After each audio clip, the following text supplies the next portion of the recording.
Just when he decided to quit and walk away forever, something happened in her office that made his hands shake and his heart stop. Ethan Cole was 34 years old, a single father of a 7-year-old boy, and running on 3 hours of sleep most days. His mornings started before sunrise, packing lunches, tying shoelaces, wiping sleepy eyes, and promising his son, Noah, that Daddy will be back soon. Every promise felt heavier than the last because life never slowed down for people like Ethan, it only demanded more. And then there was her. Miranda Blake, his boss. CEO. Brilliant. Cold. Untouchable. To the world, Miranda Blake was a symbol of power. To Ethan, she was the reason his blood pressure rose every time his phone buzzed. She criticized everything, his reports, his timing, his tone. She changed deadlines without warning and called meetings late in the evening, fully aware he had a child waiting at home. "You're late again, Mr. Cole," she would say, without looking up from her laptop. She never asked why. Ethan tried to explain once. Just once. "My son's school." "Your personal life is not this company's responsibility," she cut him off, voice sharp, eyes distant. That day, something inside Ethan cracked. But he stayed. Because no one needed food. Shoes. A roof. Each night, Ethan sat on the edge of his son's bed, listening to his breathing, wondering how long he could keep this up before he completely fell apart. His body ached. His spirit was exhausted. And the woman responsible for pushing him to the edge didn't even seem to notice he was human. What Ethan didn't know, what he couldn't see, was that Miranda Blake went home to an empty penthouse every night.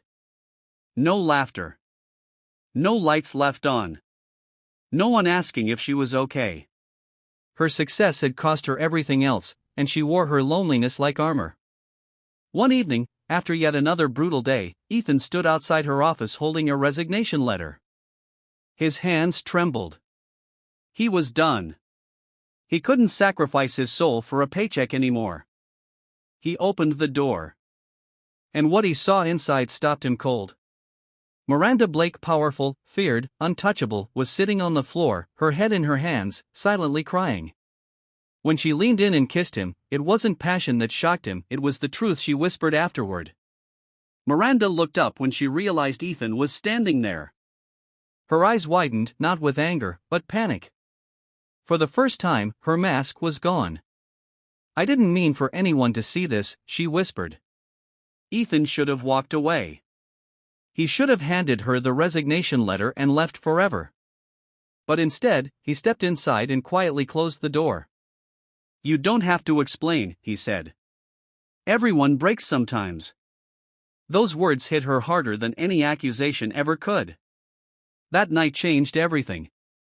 Miranda began to notice things she had ignored before: Ethan's tired eyes, the way he rushed out to pick up his son, the quiet dignity with which he endured her harshness. And slowly, painfully, she began to feel guilt. One evening, she called him into her office again. Ethan braced himself for another attack. "Instead," she said, "tell me about your son." He hesitated. Then he talked. About Noah's laugh. His fear of thunderstorms. How he slept clutching Ethan's sleeve. Miranda listened, really listened, for the first time in years. Days turned into weeks. Her tone softened. Deadlines became reasonable. Late meetings disappeared. And one night, after a long conversation about life, loss, and loneliness, something fragile broke between them. Miranda stood up, walked toward Ethan, and stopped inches away. "I've spent my life pushing people away," she said quietly. "I didn't realize how cruel I'd become until you stayed." Before he could respond, she leaned in and kissed him. It wasn't dramatic. It wasn't rushed. It was gentle. Honest. Human. Ethan pulled back, overwhelmed. "This doesn't fix everything," he said. She nodded. "I know. But it's a start." Months later, Ethan still worked there, but now with respect, balance, and dignity. Miranda wasn't just a boss anymore. She was someone learning to heal. Learning to care. And Noah? One evening, as Miranda helped him with homework, he looked up and asked, "Are you staying?" Miranda smiled through tears. "If your dad will let me."